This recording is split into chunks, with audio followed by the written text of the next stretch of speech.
So welcome to the next class of accounts. आज की class में हम स्टार्ट करेंगे अपना मॉड्यूल नंबर 3।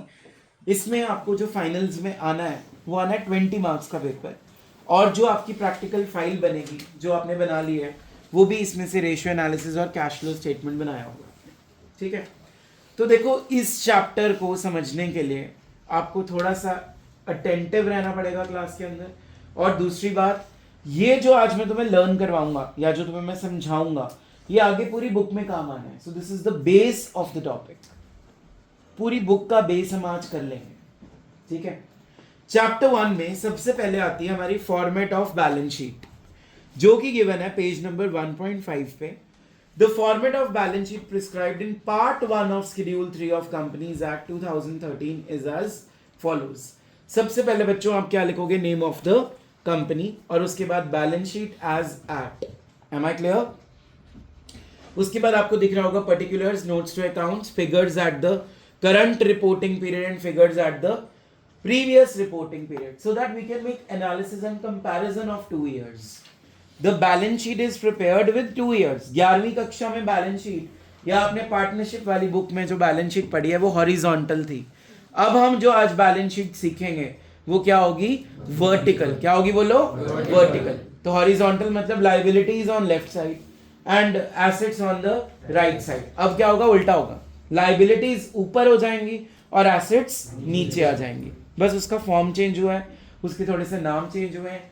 करने जो भी हमारा सीक्वेंस रहेगा वो बिल्कुल वही रहेगा जो आपने 11वीं कक्षा में फाइनल अकाउंट्स के चैप्टर में सीखा था। ठीक है जी, लेट्स स्टार्ट। सबसे पहले पर्टिकुलर्स में नंबर 1, ये हमने शेयर्स में कंटिन्यू थोड़ा सा कर भी लिया था अगर आपको याद हो तो। Equity and liabilities, share holders fund, share capital, reserves and surplus, money received against share warrant, share application money pending allotment. Then we have non-current liabilities, long-term borrowings, deferred tax liabilities, bracket में net, other long-term liabilities and long-term provisions. उसके बाद क्या है? Current liabilities, short-term borrowings, trade payables, other current liabilities and short-term provisions. बस ये हमारी बन गई liabilities। इसके नीचे आपने इसका लिख दिया total। फिर आ जाएंगी assets, जैसा कि आप देख सकते हो नॉन करंट एसेट्स में property, plant, equipment and intangible assets. Property, plant and equipment, intangible assets, capital work in progress, intangible assets under development, non-current investments, deferred tax assets net, long-term loans and advances, other non-current assets. उसके बाद क्या बची? Current asset, जिसमें पहले आएगा current investments, inventories, trade receivables, cash and cash equivalents, short term loans and advances, other current assets, and and में क्या आ जाएगा? टोटल। 4 नंबर का क्वेश्चन आपका बैलेंस शीट से आना ही आना है, तो इसके ऊपर लिख लो cram it in the sequence. एक भी चीज ऊपर या नीचे नहीं कर सकते, आपको सीक्वेंस में इसको लर्न करना है। ठीक है, लर्निंग के लिए I will give you 1 day. कल तक मैं सुनूंगा सबसे, पर आज हम सारी बैलेंस शीट कर लेंगे। आज हम सारे कंटेंट्स को पढ़ लेंगे। इसमें क्या क्या है? तो पहला कंटेंट है बेटा share holders funds. Share holders funds में 3 चीजें आती हैं। बोलो पहला क्या है? Share capital. अभी देख के बोलो अगर याद नहीं है तो। Number 2 reserves and number 3 money received against share warrants. अब मैं एक एक करके आपको समझाऊंगा। सबसे पहला क्या है बच्चों? Share capital. क्या है? Share capital. ये हमने ऑलरेडी +2 की शेयर्स वाली बुक के साथ कवर कर लिया। There are lot of share capitals. Number 1 authorised, Number 2 issued, number 3 subscribed. Subscribed is divided into 2 parts. One is fully paid up and one is non-fully paid up. And when the shares get forfeited, non-fully paid up नहीं लिखना, फिर क्या लिखते थे? Shares forfeited। ये हमने balance sheet में सुबह वाली क्लास में भी रिवाइज कर लिया, टेस्ट भी ले लिया मैंने बैलेंस शीट का, राइट? तो जब नॉन फुली पेड अप की जगह शेयर्स क्या हो रहे हैं? फोरफीट, तो करना वैसे ये क्वेश्चन, लेकिन नॉन फुली पेड अप लिख देना। ठीक है, तो टाइप्स ऑफ कैपिटल्स को एक बार फटाफट बोर्ड पे देखो। सबसे पहली टाइप हमारी निकल के आ रही है authorised capital. Speak out. Authorised capital का बच्चों एक और नाम होता है नॉमिनल कैपिटल, और एक और नाम होता है रजिस्टर्ड कैपिटल या फिर total capital of the company. जब आप कंपनी को बनाते हो, इनकॉर्पोरेट करते हो, तो आपको कुछ डॉक्यूमेंट्स बनाने पड़ते हैं। Number 1 memorandum of association. Number 2, prospectus in case of public limited companies. And if you are private limited companies, MOA तो बनाना ही है, AOA आप अपना बनाओगे, और पब्लिक कंपनीज का आर्टिकल्स अगर आपने खुद का नहीं बनाना तो आप कॉपी पेस्ट भी कर सकते हो. और ये प्रोस्पेक्टस की जगह बनाते थे statement in lieu of prospectus. तो जब आप ये डॉक्यूमेंट्स बना रहे हो ना, तभी आपको अपनी कंपनी की क्या डिसाइड करनी होती है, ऑथराइज्ड कैपिटल. ऐसा नहीं है बाद में आप इसको बढ़ा नहीं सकते. 1956 में जब ये एक्ट आया था, ये रूल था कि आप अपनी authorised capital once decided it can not be altered. But 2013 में जो न्यू कंपनीज एक्ट आया, उसने बोला कि आप फीस देते जाओ और अपनी ऑथराइज्ड कैपिटल को इंक्रीज करते जाओ. तो अगर पेपर में क्वेश्चन आ जाए can authorised capital be altered, the answer is yes according to the act of 2000. The answer is no according to the act of 1956. ठीक है. ऑथराइज्ड कैपिटल का मतलब क्या है, total capital of the company. जितनी उसकी total capital है उसको क्या बोलते हैं हम, ऑथराइज्ड कैपिटल. इसका नाम रजिस्टर्ड क्यों पड़ा, क्योंकि जब रजिस्टर करानी होती है कंपनी, रजिस्ट्रार ऑफ कंपनीज के पास जाके, तब हम इसको डिसाइड कर लेते हैं. तभी इसका नाम क्या बढ़ गया, registered capital. Am I clear? So MCQ can come on this कि why it is called registered capital, or on what basis of documents you have to decide the authorized capital of the company. तो इसमें से कोई document भी पूछ सकते हैं आपसे. चले आगे. तो ये था ऑथराइज्ड कैपिटल. अगली कैपिटल होती है हमारी इश्यूड कैपिटल. क्या होती है बोलो, जितना आप लोगों को ऑफर करते हो कि मैं इतने शेयर्स इश्यू करना चाहता हूं, उस कैपिटल को हम क्या बोल देते हैं, इश्यूड कैपिटल. इश्यूड कैपिटल कभी भी ऑथराइज्ड कैपिटल से ज्यादा नहीं हो सकती. मतलब अगर ऑथराइज्ड 1 करोड़ है तो इश्यूड कैपिटल हमेशा या तो इसके इक्वल होगी या इससे कम होगी. Issued capital can never be greater than authorized capital because issued capital is the capital which is offered to the public for subscription. जो आप ऑफर कर रहे हो ना न्यूज़पेपर में ऐड देके कि मैंने इतने शेयर्स बेचने हैं, उस कैपिटल को हम क्या बोलते हैं, issued capital. Am I clear? तो वो कभी भी ऑथराइज से ज्यादा नहीं हो सकती. वो ऑथराइज का एक छोटा सा क्या है, पार्ट है. तो इसलिए इश्यूड कभी भी ऑथराइज से बड़ी नहीं हो सकती. समझ में आ रहा है? Issued capital can never exceed authorised capital. बोलो, issued capital can never exceed authorised capital. चले आगे. उसके बाद आता है हमारे पास सब्सक्राइब्ड कैपिटल. हाँ जी, ये हमने शेयर्स में पढ़ा हुआ है कि 90% एप्लीकेशंस आनी चाहिए. अगर नहीं आई तो हमें शेयर्स की जो एप्लीकेशन बनी है वो कितने दिन में रिफंड करनी होती है, 15 डेज के अंदर अंदर हमें वो कंपनी ने उन शेयर होल्डर्स को जिनको शेयर्स अलॉट नहीं करे, उन इन्वेस्टर्स को हमें वो पैसा क्या कर देना है, रिफंड कर देना है. Am I clear? So subscribed capital can be undersubscribed and it can be oversubscribed. Oversubscribed में हमने कौन सा टेबल बनाना सीखा था, बोलते नहीं, प्रोराटा टेबल. पर याद रखना प्रोराटा टेबल में भी सब्सक्राइब्ड कैपिटल इश्यूड कैपिटल से बड़ी नहीं हो सकती. याद करो, पहला कॉलम बनाया था एप्लीकेशंस रिसीव्ड का. मान लो उसका टोटल है 1 लाख और हम शेयर्स इश्यू कर रहे हैं मान लो 80,000. तो क्या कभी ऐसा हुआ है कि यहाँ 1 लाख और यहाँ 120 हो? Never. That means subscribed capital किसका पार्ट होती है, इश्यूड कैपिटल का. देखो सबसे पहले कौन थी, ऑथराइज्ड. उसके नीचे कौन सी आई, उसके नीचे कौन सी आई. मतलब सब्सक्राइब्ड कैपिटल किसका पार्ट है, इश्यूड. और इश्यूड कैपिटल किसका पार्ट है. तो दैट मीन्स ये दोनों इस कैपिटल को एक्सीड कभी भी नहीं करेंगे.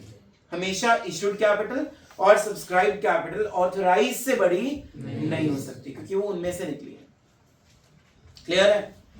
अब सब्सक्राइब्ड को हम 2 पार्ट्स में डिवाइड करते हैं. बोलो, फुली पेड अप या फिर नॉन फुली पेड अप. तो फुली पेड अप मतलब अगर आपका एक शेयर 10 रुपए का है, आपने सारा का सारा पैसा मंगा लिया, पूरे 10 रुपीज मंगा लिए और लोगों ने दे दिए, वो कौन सी कैटेगरी में आ जाएगा, फुली पेड अप में. और अगर अभी 10 में से 2 रुपए नहीं आए किसी के, तो वो बंदे के शेयर्स किस कैटेगरी में आ जाएंगे, नॉन फुली पेड अप. ठीक है अंश, कोई गलतफहमी तो नहीं है? क्लियर हो गया? चलो अगली कैपिटल देखते हैं। अगली कैपिटल का नाम आ रहा है कॉल्ड अप कैपिटल। क्या आ रहा है बोलो? मान लो मेरी कंपनी के शेयर्स है 1 लाख। कितने बोलो? 1 लाख। और एक शेयर है अभी 10 रुपीज का। मैंने सिर्फ लोगों से कॉल किया है। एप्लीकेशन मनी 2 रुपए की और अलॉटमेंट मनी 3 रुपए की और फर्स्ट कॉल मनी 1 रुपए की। बताओ मैंने कितनी कॉल कर ली? तो मेरे 1 लाख शेयर्स हैं इनटू 6 रुपीज। तो what is my called up capital? बोलो 6 लाख रुपीज। 6 लाख रुपीज क्या बन गई मेरी? Called up capital. क्लियर है? उसके बाद रिजर्व कैपिटल क्या होता है? देखो ध्यान से सुनना। जो ये 4 रुपीज रह गए ना मेरे 10 में से मैंने कितने कॉल कर लिए? 6। कितने रह गए? ये क्या बन गई मेरी? Reserve capital. Can anyone explain this? What is reserve capital? मैंने शेयर्स में पढ़ाया था थोड़ा सा, इसको याद है? ओजस सर जब कंपनी बंद होने लगती है तब वो पैसे जब मंगवाती है एंड में बिल्कुल बंद होती है तो उसमें मतलब सिदा देखो अनकॉल्ड कैपिटल को हम क्या बोलते हैं? Reserve capital. क्या बोलते हैं? ठीक है, पहले इसको बुक से एक बार रीड करते हैं। लिखो बच्चों, it is uncalled capital.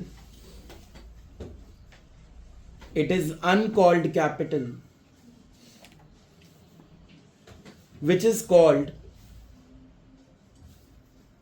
called in the event of winding up of the company, which is called in the event of winding up of the company.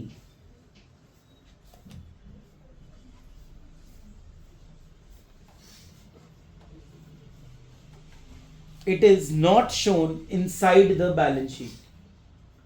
Underline this line. It is not shown inside the balance sheet,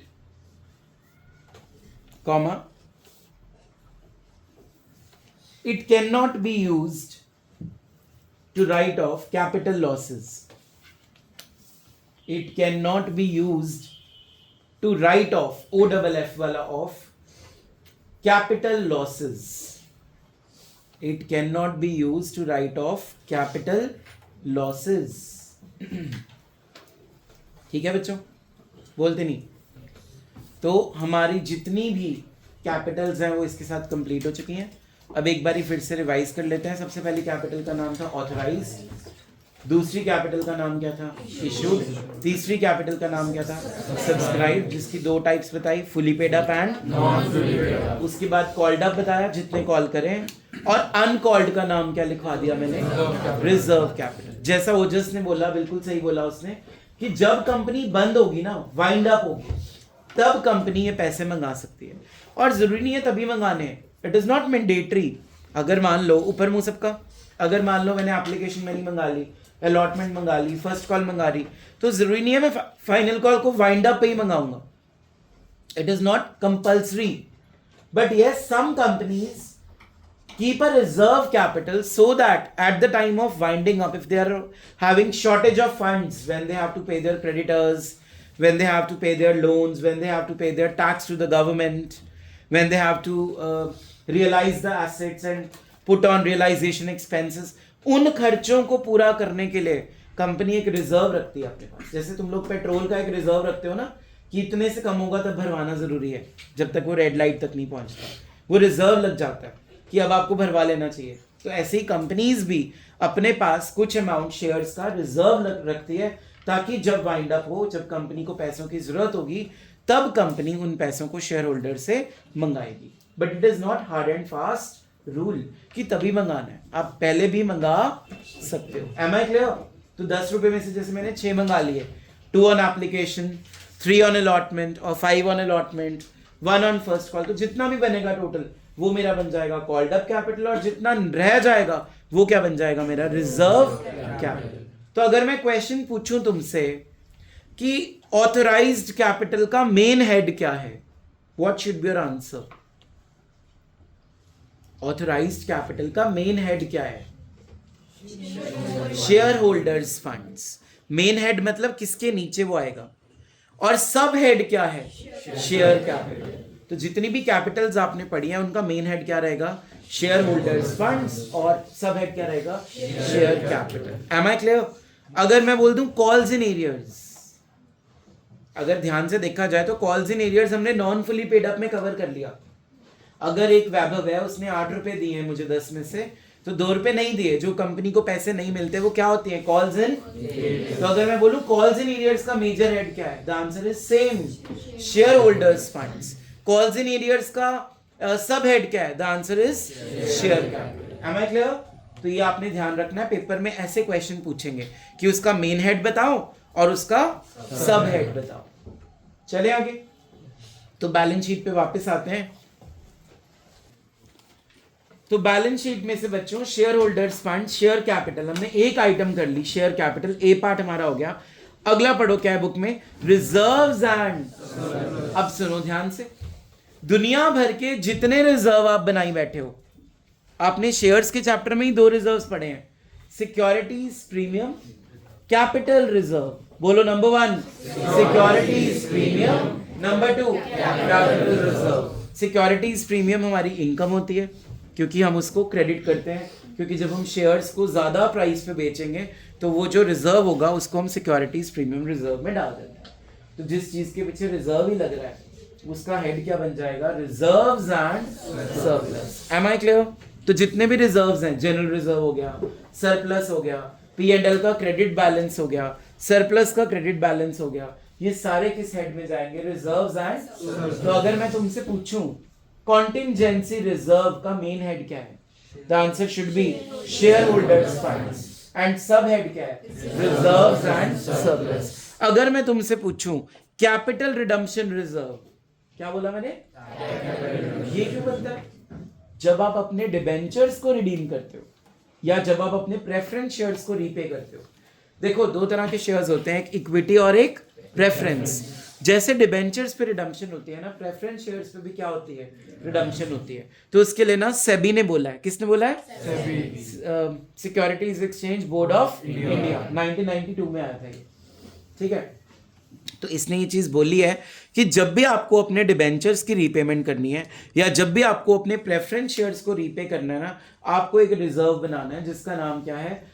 capital redemption reserve. तो आपसे question क्या पूछेंगे paper में? Capital redemption reserve का main head बताओ। The answer is share holders funds, and सब head बताओ। The answer is reserves and. तो जिसके पीछे भी बच्चे रिजर्व आ गया उसका मेन हेड क्या रहेगा? शेयर होल्डर्स फंड्स, और सब हेड क्या रहेगा? Reserves and. होपफुली सबको समझ में आ रहा है। कोई बच्चा जिसको डाउट हो, कुछ पूछना चाहते हो?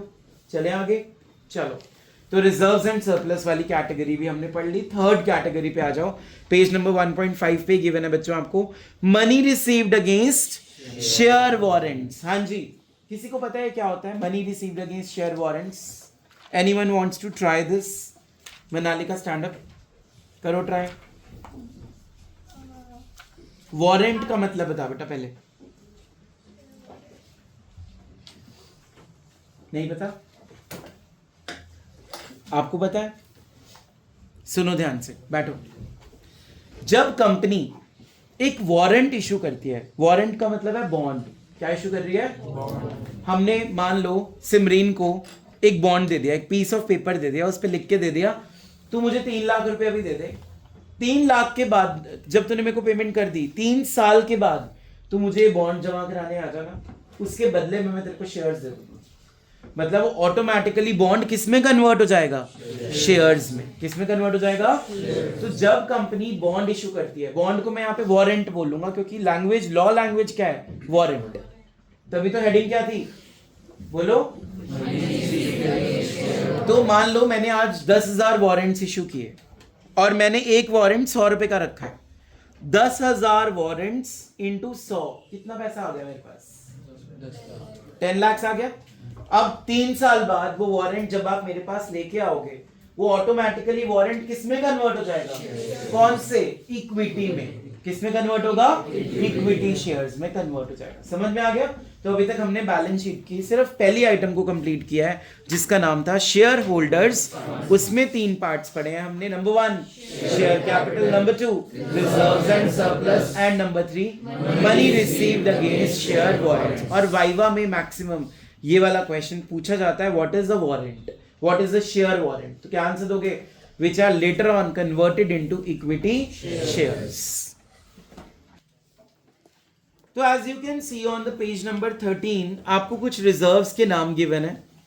Capital reserve, capital redemption reserve, ये जो मैंने बताया कि आपको एक सीआरआर बनाना होता है जब आप डिबेंचर्स को और प्रेफरेंस शेयर्स को रिडीम करते हो। तो बस एक लाइन लिख लो इसमें ताकि पूरा पैराग्राफ घर जाके पढ़ना ना पड़े। इन ऑर्डर टू रिडीम और repay,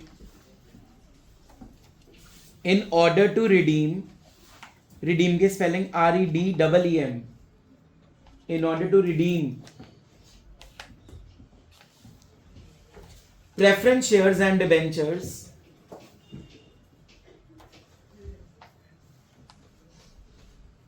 CRR is to be created, that's it। बस इतना आपके सिलेबस में है अभी, बाकी हायर क्लास में पढ़ेंगे। हाँ जी, थर्ड रिजर्व का नाम बोलो बेटा, क्या लिखा है? Securities premium. Fourth capital debenture redemption. अब देखो सीआरआर उन्होंने प्रेफरेंस शेयर्स के लिए बना दिया और डीआरआर उन्होंने किसके लिए बना दिया? डिबेंचर रिडम्पशन रिजर्व के लिए। Am I clear? उसके बाद क्या है?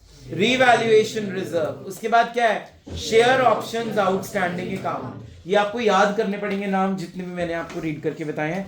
शेयर ऑप्शन आउटस्टैंडिंग आपके सिलेबस का पार्ट नहीं है, लेकिन आपको नाम पता होना चाहिए। अगर पेपर में ये मैं डाल दूं तो इसका मेन हेड क्या रहेगा? शेयर होल्डर्स फंड, और सब हेड क्या रहेगा? Reserves and surplus. Am I clear? चलो थोड़ा सा इसके बारे में बता ही देता हूं। जैसे मान लो कई बार क्या होता है, कंपनी के ना शेयर्स के प्राइसेस मार्केट में फ्लक्चुएट होते हैं। आज मान लो मेरी कंपनी का शेयर 100 रुपए का है, लेकिन मुझे लगता है 2 साल बाद ना इसकी वैल्यू कम हो जाएगी, मान लो 80 रुपए आ जाएगी। तो मैं 20 रुपए से ना एक रिजर्व बना के चलूंगा ताकि अगर कल को मुझे कोई लॉस हो तो मैं वो पैसा कहां से रिकवर कर लूं? अपने रिजर्व में से। उसका नाम रख दिया इन्होंने, क्या नाम रख दिया बोलो? क्लियर है? Share option outstanding account. बाकी की डिटेल हायर क्लासेस में इसको पढ़ेंगे। चलो जी, उसके बाद आ जाओ बच्चों पेज नंबर 14 पे। अब आपको इस पेज पे डेफिनेशन मिलेगी money received against share warrants की। हाँ जी, मैंने बता दिया तुम्हें। ये बताओ क्या था इसका मतलब? वारंट कंपनी आज इशू करेगी, वो स्पेसिफाइड डेट में फ्यूचर में किस में कन्वर्ट हो जाएंगे? इक्विटी शेयर्स में। सिर्फ शेयर नहीं बोलना, क्या बोलना है? पढ़ो, यही मतलब है। Share warrants give the holder the right to get equity shares on a specified date and at a specified value. Thus share warrants will be converted into equity shares at a later date at a predetermined price. Since these are to be converted into equity shares, these are classified as shown as shareholders fund. तो इसका भी main head क्या बनेगा? shareholders fund, और सब head क्या बन जाएगा? क्लियर है? चले आगे। चलो जी, उसके बाद आप वापस पेज नंबर 1.5 पे आओ। पढ़ो हेडिंग क्या है। Next heading, share application money pending. नाम से क्या पता लग रहा है Jashan? Stand up and tell me. सिर्फ इसकी हेडिंग पढ़ के क्या समझ आ रहा है आपको? सर, जो शेयर एप्लीकेशन में एक्सेस मनी आई थी उसे हमने अलॉटमेंट में एडजस्ट कर दिया। नहीं बेटा, ये वो नहीं है। आप बहुत नियर हो आंसर के, बहुत सही बोला आपने। इसका मतलब ये है कि आपने एप्लीकेशन मनी तो ले ली, जैसे आपने एप्लीकेशन मनी रिसीव करी 31 मार्च आ गया। मतलब आपको बीच में क्या बनानी पड़ रही है? Balance sheet. अभी लोगों को शेयर्स अलॉट नहीं किए, allotment is pending. Excess money की बात नहीं हो रही, यहां पे हो सकता है अंडर सब्सक्रिप्शन भी हो। तो जितना भी पैसा आपको मिला है एप्लीकेशन पे, ऊपर मुंह, be attentive in the class, just करें सिट प्रॉपर्ली। जितना भी पैसा आपको एप्लीकेशन पे मिला है, मान लो मैंने 29 मार्च को पैसे रिसीव किए, 2 दिन बाद ही साल क्या हो रहा है? खत्म। 31 मार्च आ गई, तो जब 31 मार्च आएगी मुझे क्या बनानी पड़ेगी? Balance sheet. तो अब मेरे पास एप्लीकेशन मनी तो आ गई, बट अभी उनको शेयर्स अलॉट नहीं हुए, तो इसलिए इसका नाम क्या रख दिया हमने? Share application money pending allotment. Application money is received, that is why it is a liability. पैसे मिल गए आपको, लेकिन अभी आपने उनको सर्विस प्रोवाइड नहीं करी. Am I clear? चलो नेक्स्ट आइटम पढ़ो. बैलेंस शीट में क्या है जशन? Non current liabilities. हाँ जी, पहले तो नॉन करंट लायबिलिटीज का बेटा मीनिंग बता दे मुझे. What do you mean by the term non current liabilities? Sir जो लॉन्ग टर्म में पे करनी होती है. Example.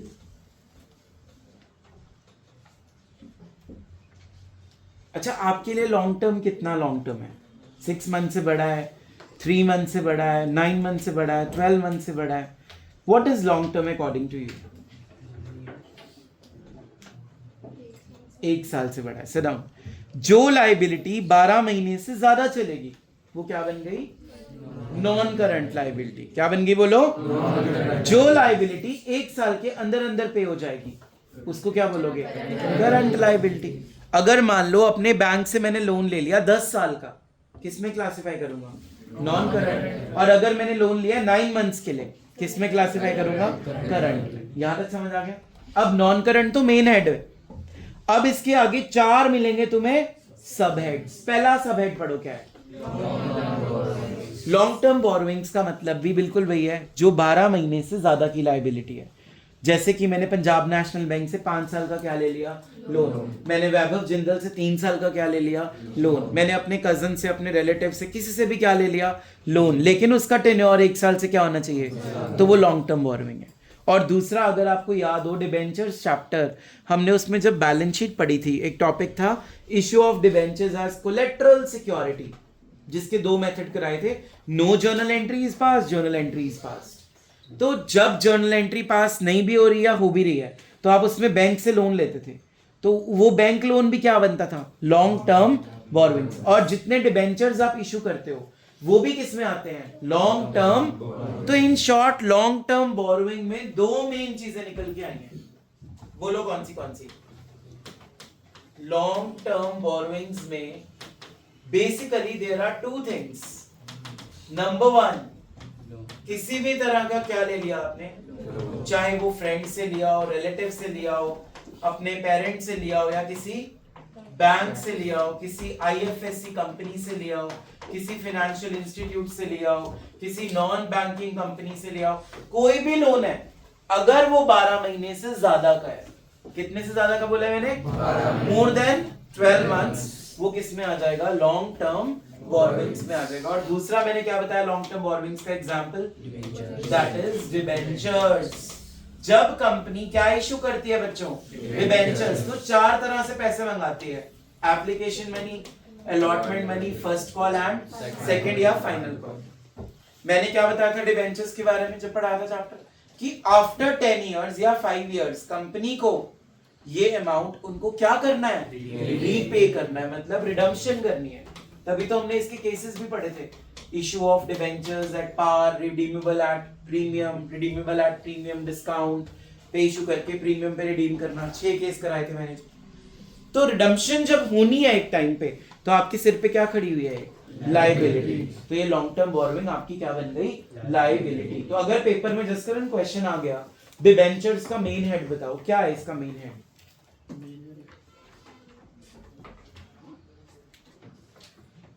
Sukhman, what is the main head of debentures? Non-current liabilities. And subhead क्या है? Shareholders fund. Debentures. Long term borrowings. बोलो answer. Long term borrowings. अभी तो पढ़ाया मैंने. Long term borrowings में 2 चीजें आनी है सिर्फ. कौन सी? Loans and debentures. Clear है? We attended in the class.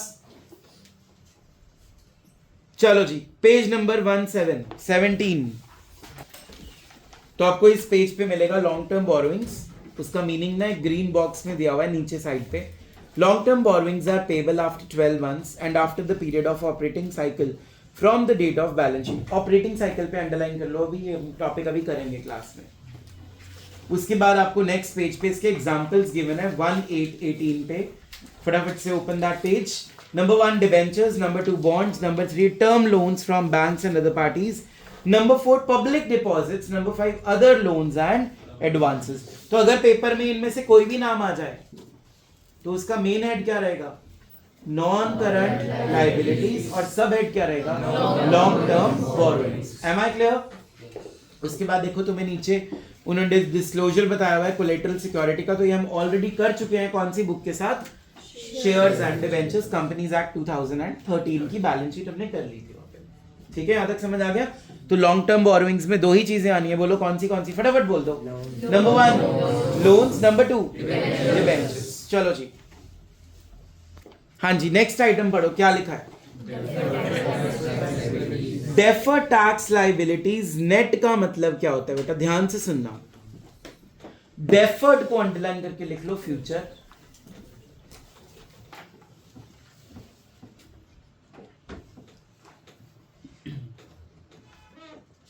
Tax का मतलब होता है जो आपने टैक्स पे करना, लिखो payable to government.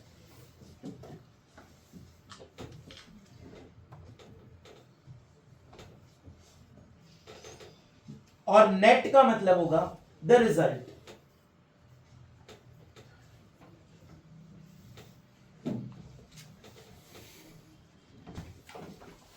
Page number 19 के ऊपर इसका आपको मीनिंग गिवन है, let's read out. Accounting income is determined by preparing statement of P&L which is prepared following the concept of accounts and concepts and provisions of Companies Act. Taxable income is determined following the provisions of Income Tax Act. मतलब हमें 3 तरह की incomes निकालनी सीखनी है अपनी जिंदगी में, एक अकाउंटिंग इनकम, और एक कंपनीज एक्ट के अकॉर्डिंगली इनकम, और एक इनकम टैक्स के accordingly income. Accounting income is when compared with taxable income normally results in difference. The difference between two incomes may be permanent in nature or temporary. मतलब हो सकता है मेरा net profit 10 lakh है, कितना है? ये मैंने अपना P&L बनाया और उसमें मेरा नेट प्रॉफिट कितना आ रहा है? जब मैंने 10 लाख के अकॉर्डिंगली टैक्स पे कर दिया गवर्नमेंट को, गवर्नमेंट कहती है ये तो झूठ है, आपकी ना इनकम 15 लाख है। अब इनकम टैक्स ऑफिसर के अकॉर्डिंगली मेरी इनकम कितनी निकल आई? 15 लाख। मैंने तो टैक्स किस पे करा है? तो अब केस चलेगा, मैं बोलूंगा मैं सही हूं, वो बोलेगा वो सही है, और मान लो वो जीत गए, तो अब मुझे 5 लाख के ऊपर और क्या पे करना पड़ेगा? टैक्स। तो मेरे सिर पे क्या खड़ी हो गई? और ये फ्यूचर में पे करनी पड़ेगी, तो इसलिए इसका नाम क्या रख दिया इन्होंने? Deferred tax liability net. यहां तक नेट का मतलब समझ आ गया? 15 और 10 का difference.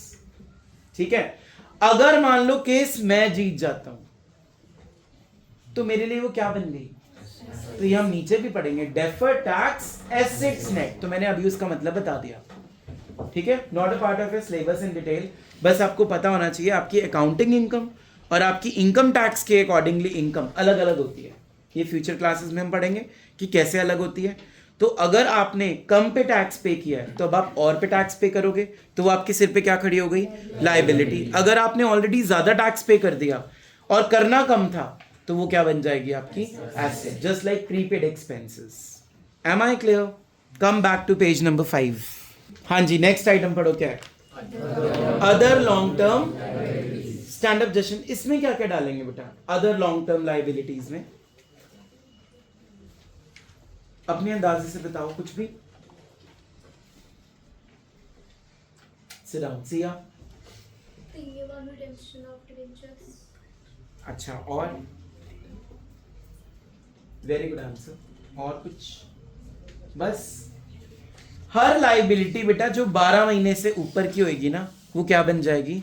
Other long term liability. हर लाइबिलिटी जो ना लोन है ना डिबेंचर है, लेकिन लाइबिलिटी है, और वो 12 मंथ से ज्यादा हो गई, ज्यादा की होगी, तो वो किस में चली जाएगी? Other long term liability. Very good. Next item पढ़ो, क्या लिखा है? Long term provisions. Simran, stand up and tell me, हम प्रोविजन किस चीज की बनाते हैं? अच्छा ठीक है, और क्या टैक्स की भी प्रोविजन बन सकती है? हमारे आरसीजेड में फेयरवेल होती है, क्या उसकी भी प्रोविजन हम बना के चल सकते हैं कि इतना खर्चा करना है, उसमें इतना फंड पड़ा है?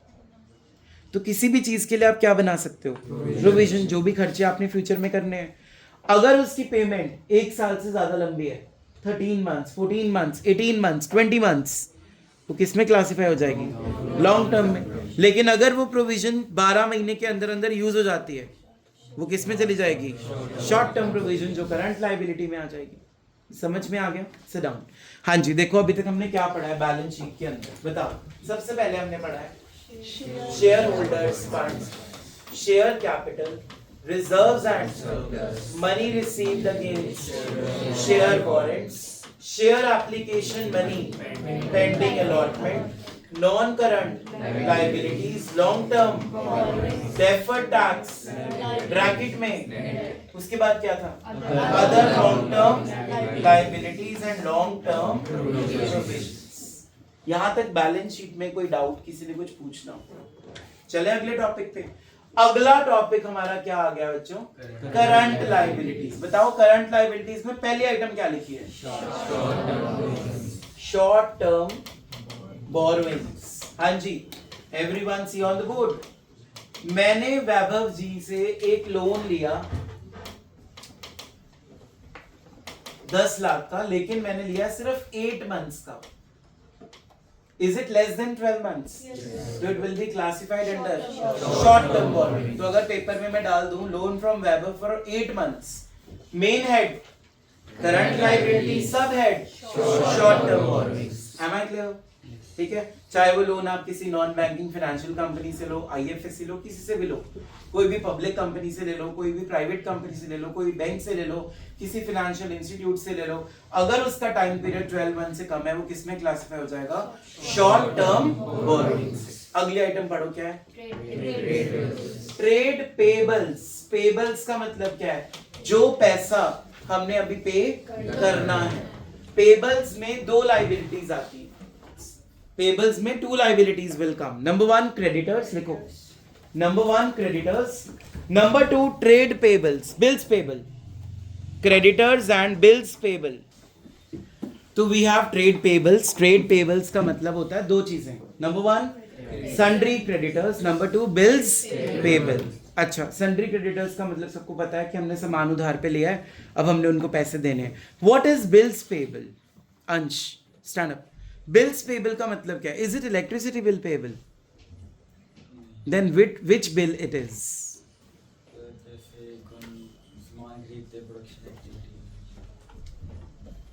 Anyone in the class? No. Sit down. एक ना चैप्टर होता था बिल्स ऑफ एक्सचेंज, जो अब डिलीट हो गया सिलेबस में से, +1 में होता था, तो उसके बारे में तुम्हें नॉलेज नहीं है, तो अब मैं वो दे रहा हूँ, ध्यान से सुनना, वाइवा में पूछ सकते हैं टीचर्स। मान लो हमारे पास एक संचित है और वो है एक सेलर, उसके पास रणवीर आया और वो है एक बायर। उसने संचित से ना गुड्स बाय करे 10,000 के, लेकिन रणवीर कहता I will pay you after 3 months। I will pay you after, और इसके लिए ना वो रणवीर बोल रहा है मुझे एक बिल बना के दे दो, तो इस बिल को बोलते हैं बिल्स ऑफ एक्सचेंज। क्या बोलते हैं? जो बिल बनाता है उसको बोलते हैं ड्रॉर, और जिस पे बिल बनता है उसको बोलते हैं ड्रॉई। क्या बोलते हैं? यहां तक समझ आ गया?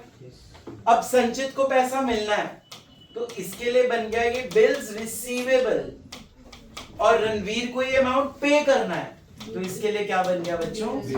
Bills payable. तो अगली बार अगर कोई भी पूछे what is bills payable, the amount which is due on us on drawer, payable on drawer. Am I clear? That is called bills payable. ठीक है जी। तो हमारे पास ट्रेड पेबल्स खत्म हो गया, जिसमें आएंगे क्रेडिटर्स और बिल्स पेबल। नेक्स्ट आइटम पढ़ो, क्या है? अदर करंट लायबिलिटीज का मतलब होता है बेटा जो करंट लायबिलिटी और कहीं सेट नहीं हुई इन दो में, वो किस में चली जाएगी? अदर्स में। अच्छा, अब ऊपर मुंह कर लो। हमने ना शेयर्स के एक टॉपिक में पढ़ा था कॉल्स इन एडवांस। उसका मतलब क्या था?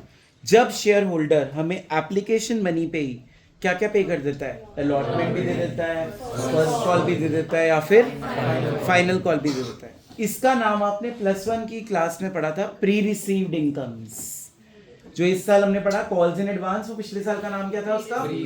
तो ये भी हमारी लायबिलिटी है। मान लो प्रार्थना ने मुझे सीए फाउंडेशन की फीस अभी पे कर दी, तो मेरे लिए तो इनकम है वो, पर मैंने अभी उसको पढ़ाना है ना अगले साल, तो मेरे सिर पे क्या खड़ी हो गई, लायबिलिटी। और यही अगर प्रीपेड एक्सपेंस होता तो वो क्या बन जाती, current asset. Accounting equation remember, जो चीज आपको पहले मिल गई अब आपको उसकी सर्विस देनी पड़ेगी, वो आपके सिर पे क्या खड़ी हो गई, लायबिलिटी। और जो चीज आपने पहले पे कर दी, मान लो मैंने दिव्या मैम की और राधिका मैम की सैलरीज पहले ही पे कर दी उनको, तो मेरे को आगे चल के पे करने की जरूरत, और मैं उनसे काम फ्री में कराऊंगा, तो मेरे लिए क्या बन गई, करंट एसेट। क्या बन गई बोलो, current asset, that is called prepaid expenses. तो अभी तक हमने करंट लायबिलिटीज में 3 चीजें पढ़ी हैं। पहली शॉर्ट टर्म बोरोइंग, इसमें आ जाएंगे दुनिया भर के लोन्स जो 12 महीने से कम के हैं। नंबर 2 क्या पढ़ा है, ट्रेड पेबल्स में 2 चीजें आएंगी, बोलो कौन सी, क्रेडिटर्स एंड बिल्स पेबल। तीसरी चीज बोलो, अदर करंट लायबिलिटीज में दुनिया भर की जितनी लायबिलिटीज रह गई, जैसे कि मेरे घर पे इलेक्ट्रिसिटी का बिल आ गया, इंटरनेट का बिल आ गया, लेकिन मैंने अभी पे नहीं करा, मैंने अपने एम्प्लॉइज को इस मंथ की अभी तक सैलरीज पे नहीं करी, वो मेरी अदर करंट लायबिलिटी है, जो पहले 2 में फिट नहीं हुई, ना वो क्रेडिटर है, ना वो बिल्स पेबल है, ना वो लोन है, तो वो क्या है फिर, अदर करंट लायबिलिटी। क्या है वो फिर, मतलब in short see on the board every one of you, current liabilities के केस में अगर मेरे पास शॉर्ट टर्म बोरोइंग में नहीं आ रहा हो, या फिर सेकंड क्या पढ़ा था बोलो, ट्रेड पेबल्स में भी नहीं आ रहा, तो किस में चला जाएगा, अदर करंट लायबिलिटीज। समझ गए, तो पहली कैटेगरी में भी फिट नहीं किया, दूसरी में भी नहीं किया, तो बचे हुए सारी चीजें किस में जाएंगी, category number 3, that is other current liabilities. ठीक है यहाँ तक, हाँ जी। क्रेडिटर्स भी तो है, मतलब ट्रेड पेबल्स में, उसमें नहीं आ जाएगा सारा। क्रेडिटर्स रॉ मटेरियल वाले हैं ना, इलेक्ट्रिसिटी बिल क्रेडिटर हुआ।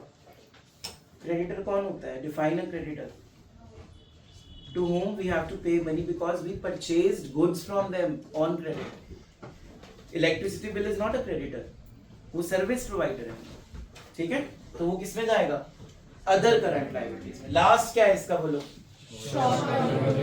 अब जैसे मैंने बताया था कि मैंने कोई प्रोविजन बनाई फेयरवेल के लिए, डेटर्स के लिए, डेप्रिसिएशन के लिए, अगर वो प्रोविजन का टेन्योर 12 मंथ से छोटा है, किस में चला जाएगा, शॉर्ट टर्म प्रोविजन में। अगर उसका टेन्योर 15 महीने का है, 18 महीने का है, 24 महीने का है, वो किस में फिट हो जाएगा, long term provision. With this your liabilities are complete. Come to the asset side.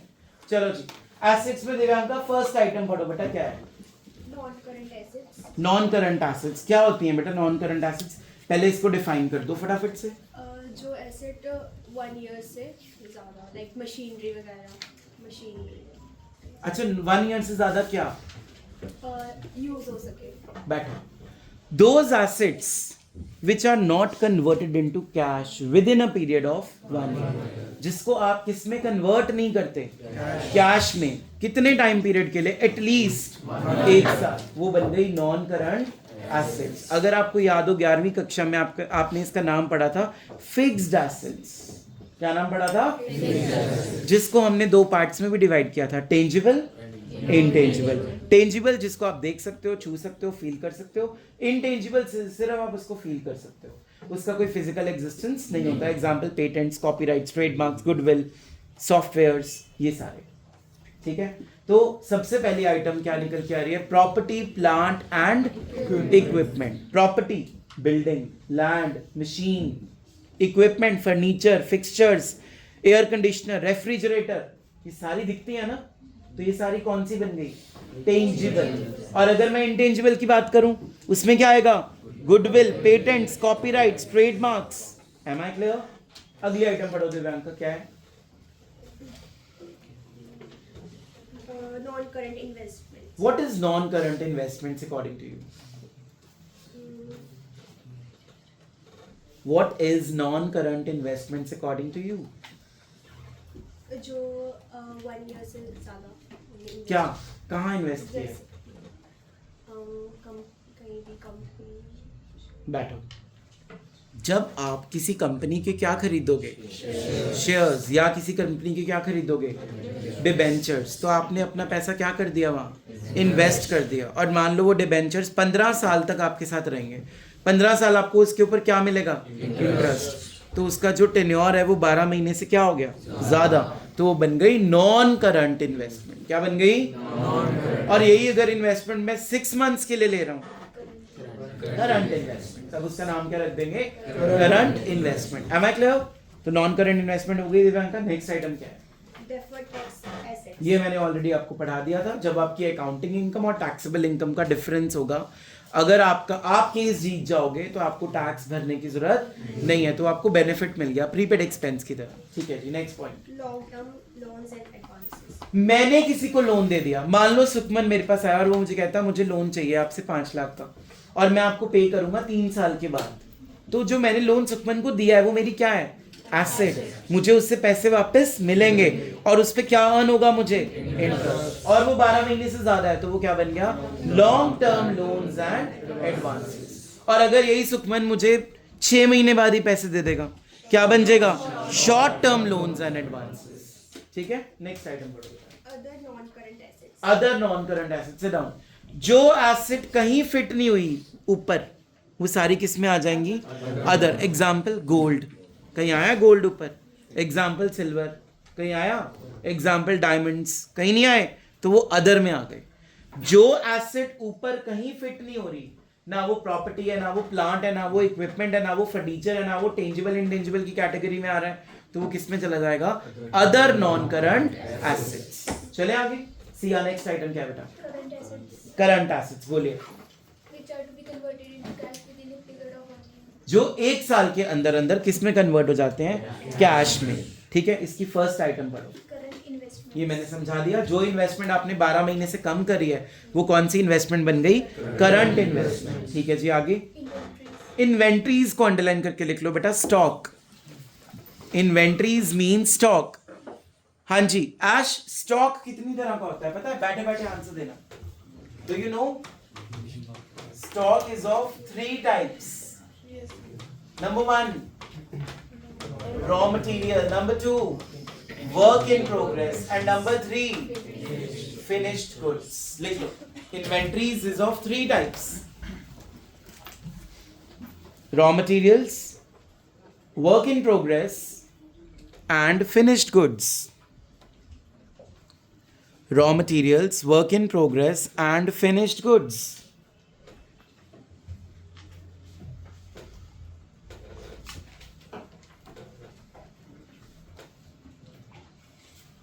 ठीक है बच्चों, चलें आगे।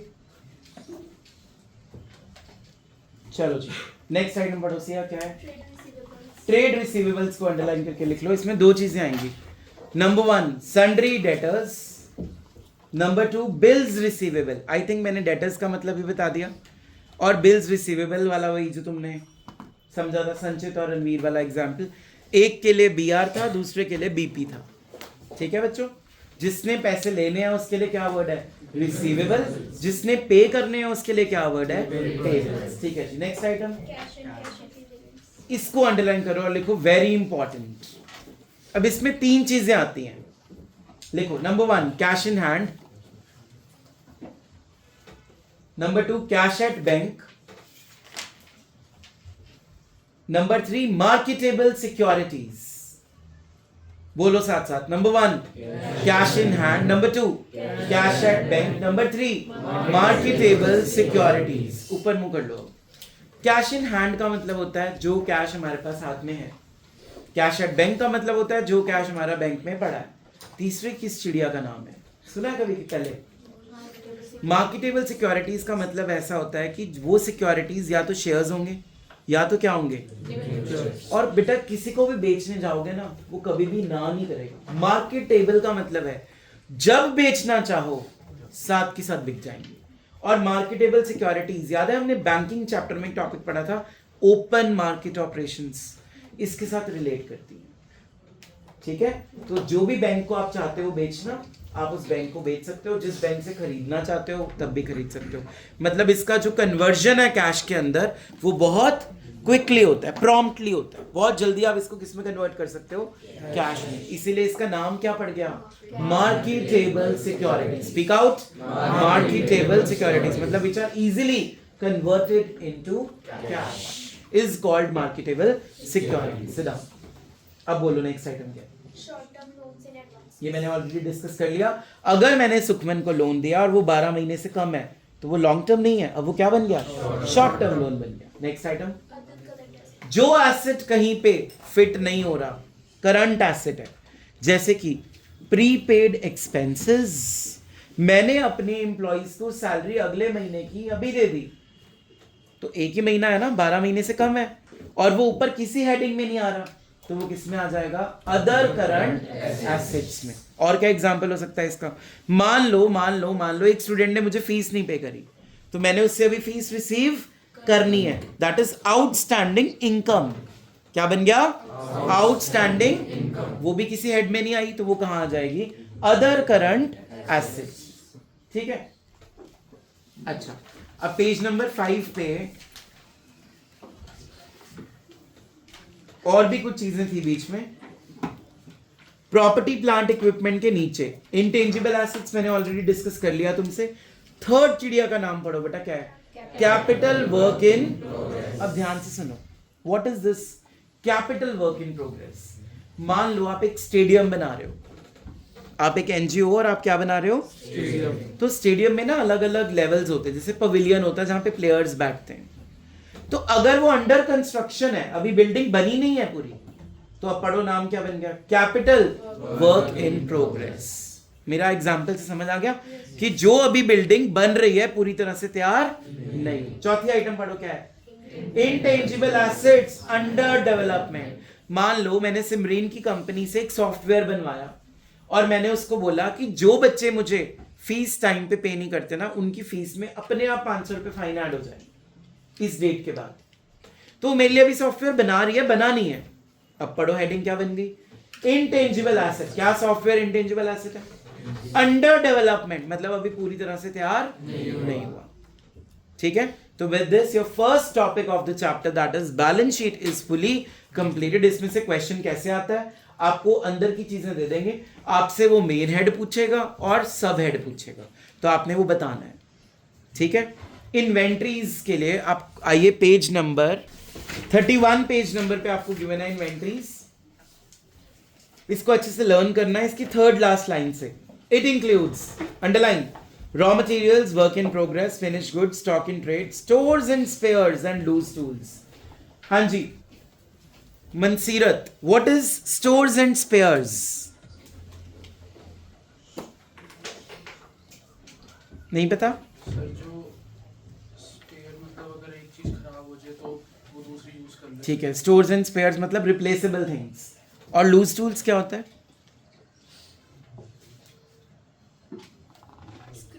स्क्रूज वगैरह, पेचकस। ठीक है, लिख लो अंडरलाइन करके ताकि याद रहे। ये भी हमारी इन्वेंट्री का पार्ट है और इसमें से क्वेश्चन आने के चांसेस बहुत ज्यादा है। लूज टूल्स मैक्सिमम पूछा जाता है पेपर में, क्योंकि बच्चों को समझ नहीं आता है किस में डालें, तो it is the part of our inventories. Sit down Mansirat. Page number 4040 खोलो बेटा, उस पे गिवन है आपको statement of profit and loss account. एक बार 11वीं कक्षा को याद करो, आपने P&L अकाउंट कैसे बनाया था उसमें? 11th क्लास में आप बनाते थे पहले ट्रेडिंग अकाउंट और उसके नीचे प्रॉफिट एंड लॉस अकाउंट। अगर आपको फॉर्मेट याद नहीं है, see on the board, opening stock, purchases minus purchase return, then we had direct expenses, then we have sales minus sales return, here we have closing stock, the answer was GP। फिर हम यहाँ total करते थे और इस GP को नीचे लेके आते थे, बाय ग्रॉस प्रॉफिट, फिर बाय इनडायरेक्ट इनकम्स, इधर आते थे इनडायरेक्ट एक्सपेंसेस और फाइनल आंसर आता था नेट प्रॉफिट। ठीक है बच्चों, अब इसी फॉर्म को पढ़ेंगे लेकिन हॉरिजॉन्टल नहीं, ये भी किस फॉर्मेट में आ जाएगा? वर्टिकल। ठीक है, पढ़ो। P&L की पहली आइटम का नाम होगा रेवेन्यू फ्रॉम ऑपरेशंस। इसका मतलब होता है सेल्स। क्या बन गया अब ये? Revenue from. आज के बाद सेल्स को क्या बोलना है? Revenue from operations. ठीक है, और अगर मैं इसके सामने नेट वर्ड लगा दूं तो मतलब इसमें से सेल रिटर्न क्या हो जाएगी, माइनस। सेल रिटर्न का एक और नाम रिटर्न आउटवर्ड्स कि इनवर्ड्स, शाबाश, return inwards is the sale return, not outward. Outward represents purchase return, inward represents sale करी, सामान बाहर गया वापस आ गया, इनवर्ड। तो sale return represent sale return inwards. Am I clear? उसके बाद ये जो इनडायरेक्ट इनकम्स आपने P&L की क्रेडिट साइड पे डाली थी, इनके ऊपर जरा याद करते हैं क्या क्या थी। डिस्काउंट रिसीव्ड, कमीशन रिसीव्ड, याद आ रहा है, इंटरेस्ट रिसीव्ड। जिन चीजों के पीछे क्या वर्ड है, वो सारी क्या बन जाएंगी, इनडायरेक्ट इनकम्स। और अब वर्टिकल फॉर्मेट में इसका नाम रख दिया गया है अदर इनकम्स। क्या नाम रख दिया, अदर इनकम्स। समझ आ गया? तो P&L की दो चीजें हो भी गई, बोलो कौन सी? नंबर 1 रेवेन्यू फ्रॉम, और रेवेन्यू फ्रॉम ऑपरेशंस में अगर मैं नेट वर्ड यूज करूं तो sales minus sales return. Am I clear? उसके बाद हमने डाल दिया अदर इनकम्स, इसमें P&L की सारी क्या आ जाएंगी, इनकम्स। अब आ जाओ एक्सपेंसेस पे। देखो अब टोटल रेवेन्यू निकाल दिया होगा, उन दोनों को प्लस कर दिया होगा, रोमन्स में 1+2 भी लिखा होगा ब्रैकेट में, देख लिया अपने बुक। चलो अब आ जाओ खर्चों पे। एक्सपेंसेस में ना टोटल 7 पॉइंट्स हैं, दिख रहे हैं? क्या उन्होंने नंबरिंग करी है? नहीं करी। काउंट करो, अदर एक्सपेंस तक 7 बन रहे हैं? सबसे पहले का नाम क्या है, कॉस्ट ऑफ मटेरियल्स कंज्यूम्ड। ऊपर मुंह। पहले तो ना याद रखना बेटा, यहां पे मटेरियल का मतलब सिर्फ है raw material. Here material means only what? Raw material. अब इसका फॉर्मूला है, वो लिखो पेंसिल से बुक पे। Cost of material consumed is equals to, इसकी शॉर्ट फॉर्म भी लिख लेना, COMC। फुल फॉर्म बोलो, Cost of materials consumed is equal to opening stock plus purchases minus closing stock.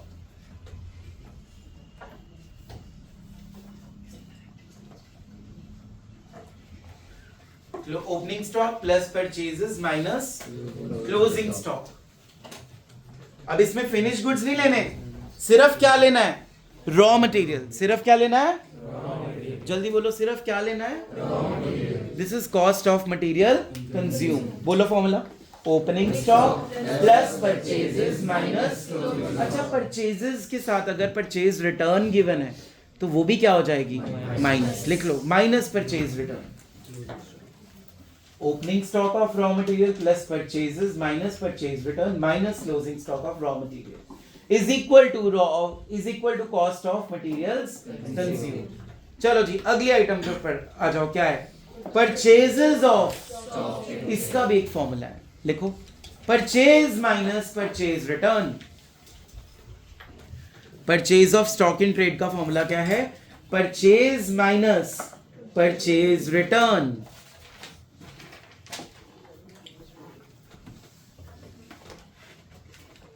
Next item पढ़ो, क्या है, changes in inventories of finish goods, work in progress and stock in trade. हाँ जी, ऊपर मुंह कर लो। पहले जब हम ट्रेडिंग अकाउंट बनाते थे 11th में, हम ओपनिंग स्टॉक डेबिट साइड पे लिखते थे और क्लोजिंग स्टॉक क्रेडिट। अब ये इकट्ठा कर दिया, मतलब ओपनिंग में से क्लोजिंग क्या कर देंगे, तो ये बन जाएगा चेंजेस इन इन्वेंट्रीज। चेंज का मतलब क्या है, national income, remember, change in stock, closing minus, पर अभी हम क्या पढ़ रहे हैं, अकाउंट्स, तो यहाँ पे फॉर्मूला रहेगा ओपनिंग स्टॉक माइनस, देखो चेंजेस इन इन्वेंटरीज में opening stock minus closing stock. Changes in inventories means opening stock minus closing stock. और इसमें 3 चीजें हैं, कौन सी है 3 चीजें, पढ़ो। Number 1 work in progress, number 2 stock in trade, number 3 finished goods. Stock in trade here means WIP। Am I clear? तो तीनों चीजों का ओपनिंग में से क्लोजिंग स्टॉक क्या कर दो, माइनस। देखो बन यही रहा है, बट वर्टिकल फॉर्मेट में बन रहा है, सारी चीजें कवर हो गई। हमने परचेज भी ले लिया, परचेज रिटर्न भी ले लिया, हमने सेल्स भी ले लिया, क्लोजिंग स्टॉक भी ले लिया, अदर इनकम्स भी ले ली। अब क्या रह गया बच्चों? Indirect expenses. अब वो शुरू हो जाएंगे। तो नंबर 4 का नाम पढ़ो क्या है? अब देखो ध्यान से, एम्प्लॉइज बेनिफिट एक्सपेंसेस में क्या आएगा? एम्प्लॉइज बेनिफिट एक्सपेंसेस में आएगा जितने भी खर्चे आपने एम्प्लॉइज के लिए किए हैं, जैसे कि वेजेस, जैसे कि सैलरीज, जैसे कि एंटरटेनमेंट अलाउंस दिया है अपने एम्प्लॉइज को, उनको मूवी देखने के लिए भेज दिया, उनको लंच पे भेज दिया, उनको क्लब में एंजॉय करने के लिए भेज दिया, उनको कोई ग्रेच्युटी दे दी, कोई पेंशन दे दी। जो भी आप एम्प्लॉइज पे खर्चा कर रहे हो वो किसका पार्ट बन गया? एम्प्लॉइज बेनिफिट का। अगर आपको याद हो तो पिछले साल जब मैंने फाइनल अकाउंट्स पढ़ाया था तो मैंने एक रूल बताया था कि ट्रेडिंग में आता है वेजेस एंड सैलरीज और P&L में आता है सैलरीज एंड वेजेस। तो अब वो दिक्कत खत्म। बच्चों को रट्टा मारना पड़ता था कि वेजेस एंड सैलरीज है तो ट्रेडिंग में आएगा, सैलरीज एंड वेजेस है तो P&L में आएगा। अब चाहे वेजेस एंड सैलरीज हो चाहे सैलरीज एंड वेजेस हो, किस हेड में चला जाएगा? Employees benefit expenses. तो एम्प्लॉइज से जितना भी रिलेटेबल खर्चा होगा वो किस हेड में जाएगा? Employees benefit expenses. Am I clear? Next item पढ़ो क्या है? वेरी इंपॉर्टेंट, मार्क करो इसको, वाइवा में बहुत बार पूछते हैं। Finance cost basically means interest payments. दुनिया भर का जो भी आपने इंटरेस्ट पे किया होगा वो कौन सी कॉस्ट बन गई? Finance cost. ऊपर मुंह, क्या डिबेंचर्स पे आप इंटरेस्ट पे करते हो? Finance cost. क्या आपने लोन लिया है बैंक से, उस पे इंटरेस्ट पे करते हो? Finance cost. अगर आपने अंश से, अपने फ्रेंड से लोन ले लिया, उसके ऊपर क्या पे करोगे? वो भी किस में जाएगा? Finance cost. तो जितने भी इंटरेस्ट पेमेंट्स होंगी, जसकरण आर यू अटेंटिव? जितनी भी इंटरेस्ट पेमेंट्स होंगी वो सारी के सेट में जाएंगी फाइनेंस कॉस्ट में। अगली आइटम पढ़ो, इज इट डेप्रिसिएशन एंड। अब सुनो ध्यान से, बड़ा इंपॉर्टेंट पॉइंट आ गया इसमें भी। डेप्रिसिएशन वर्ड आपने यूज कब करना है? जब आप किसी टेंजिबल एसेट की वैल्यू को राइट ऑफ कर रहे हो। और अगर आप एमोटाइजेशन वर्ड यूज करते हो तो एमोटाइजेशन में Z भी आता है, S भी आता है, जो मर्जी लिख लेना। तब आपने कौन सी एसेट्स की बात करनी है? Intangible. Goodwill return of, patents return of, copyrights return of. ये डेप्रिसिएशन नहीं है, ये क्या है? एमोटाइजेशन। मशीनरी की वैल्यू कम हो गई, ये क्या है? डेप्रिसिएशन। समझ गए? नेक्स्ट आइटम बहुत ही इजी है, जो कहीं फिट नहीं हुए, जैसे कि bad debts, new provision, discount allowed to customer, ठीक है, कैरेज आउटवर्ड्स, ये सारे के सारे खर्चे किस में फिट हो जाएंगे? Other expenses. अब ऊपर मुंह कर लो। हमने सेल्स और अदर इनकम को ऐड करके टोटल इनकम निकाली थी, 1 + 2 किया था। अब सारे खर्चे ऐड करेंगे, फिर टोटल इनकम में से टोटल खर्चा क्या कर देंगे? देखो उन्होंने लिखा है टोटल एक्सपेंस, लिखा है। फिर उन्होंने लिखा होगा profit for the year, taxes के बाद, profit after tax, profit before tax. See on the board everyone. सबसे पहले आपने लिखना है revenue from operations, other incomes, total revenue या टोटल इनकम्स। इसको हमने बना दिया नंबर 1 या नंबर 3, जो मर्जी बना लो। फिर एक्सपेंसेस में वही 7 की लिस्ट लिखनी है, फिर टोटल एक्सपेंस, फिर प्रॉफिट बिफोर टैक्स निकालेंगे। अब प्रॉफिट बिफोर टैक्स कैसे आएगा? देखो बोर्ड पे सब लोग, मान लो मेरा टोटल रेवेन्यू है 1 करोड़ और टोटल खर्चा है 80 लाख, तो मेरा प्रॉफिट बिफोर टैक्स कितना आ गया बच्चों? 20 लाख। इस 1 करोड़ की इनकम में से मैंने सारे खर्चे क्या कर दिए? माइनस, कि मेरा नेट प्रॉफिट आ गया। अब मैं इस अमाउंट पे क्या पे करूंगा गवर्नमेंट को? मान लो मेरा टैक्स रेट है 50%, तो मैंने कितना गवर्नमेंट को पे कर दिया? 10 लाख। तो मेरे पास बचा भी कितना? ये आ गया प्रॉफिट आफ्टर टैक्स। क्या आ गया मेरा? Profit after tax. So how to learn the format of P&L account? Number 1, revenue from operations. Number 2, other incomes. This is total income till here. Then we have a list of 7 points of expenses. Number 1, cost of materials consumed. Number 2, Purchases of stock in trade. Number 3, changes in inventories of 3 things. Wait. 3 things, line wise. Number 1, finished goods. Number 2, is it work in progress? And number 3, stock in trade. Number 4, employees से related खर्चा. Employees benefit expenses. Number 5, interest से related खर्चा. Finance cost. Number 6, D&A. Depreciation word used for tangibles. Amortization used for intangibles. Then we have other. और अब सारे खर्चों को total करेंगे. टोटल इनकम में से टोटल खर्चे को क्या कर देंगे? माइनस वो आ जाएगा प्रॉफिट बिफोर टैक्स. इसमें से टैक्स क्या कर देंगे? माइनस वो आ जाएगा प्रॉफिट आफ्टर टैक्स. तो हमारा चैप्टर 1 P&L अकाउंट भी क्या हो गया? खत्म. ठीक है. अब क्वेश्चन कैसे आएगा? इसमें से भी आपको मेन हेड और सब हेड बताना हो सकता है. जैसे मैंने बोल दिया सैलरीज, तो इट इज एन एक्सपेंस. कौन से एक्सपेंस है? Employees benefit. अगर मैंने बोल दिया मशीनरी डेप्रिशिएटेड, तो इसका मेन हेड क्या आ जाएगा? Depreciation and amortisation. Am I clear? अगर मैंने बोल दिया opening stock, changes in inventories. अगर मैंने बोल दिया purchase return, purchase of stock in. तो जिसका जो हेड आपको लग रहा है नियरेस्ट, वहां पे आप इसको फिट करोगे. ठीक है. होमवर्क लिखो.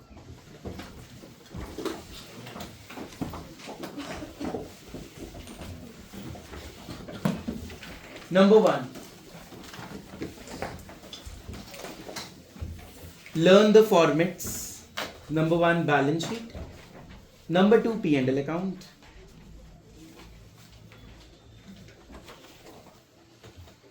उसके बाद लर्न करने के बाद ही होमवर्क करना, नहीं तो कोई फायदा नहीं है होमवर्क करने का. इलस्ट्रेशन नंबर 2 से लेके 12 तक. उसके बाद इलस्ट्रेशन नंबर 14 से लेके, मतलब मैंने एक छुड़वाई है बीच में 13, क्योंकि उसका टॉपिक मैंने भी पढ़ाया नहीं है, ऑपरेटिंग साइकिल. उसको मैं चैप्टर 2 में कवर करूंगा. कहां से लेके? 14 से लेके आपने आना है इलस्ट्रेशन नंबर 39 तक. ठीक है. With this your chapter 1 is fully completed from my side.